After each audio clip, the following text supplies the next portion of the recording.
नमस्कार मित्रांनो, आज आहे 30 जुलै 2026. आपण पाहता स्टार न्यूज मराठी आणि या व्हिडिओमध्ये बघणार आहोत आपण प्रमुख बाजार समित्यांमधले आजचे हळदीचे बाजारभाव. चला तर बघूया आज हळदीला सर्वात अधिक दर कोणत्या बाजार समितीत गेलेला आहे. पहिली बाजार समिती आहे हिंगोली. आवक आहे 2150 क्विंटल. कमीत कमी दर 14,800, जास्तीत जास्त दर 16,910 रुपये.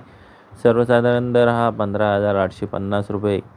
मुंबई. आवक आहे 41 क्विंटल. कमीत कमी दर 18,000 रुपये, जास्तीत जास्त दर 24,500 रुपये. सर्वसाधारण दर हा 21,250 रुपये.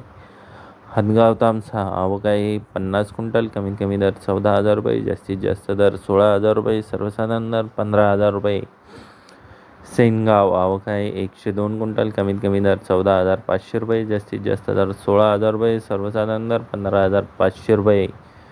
जिंतूर. आवक आहे 82 क्विंटल. कमीत कमी दर 14,100 रुपये, जास्तीत जास्त दर 16,000 रुपये. सर्वसाधारण दर हा 15,000 रुपये. सांगली. आवक आहे 60 क्विंटल. कमीत कमी दर 14,500 रुपये, जास्तीत जास्त दर हा 2,200 रुपये. सर्वसाधारण दर हा 18,250 रुपये. मुंबईमध्ये हा सर्वाधिक दर गेलेला आहे मित्रांनो, 24,500 रुपये.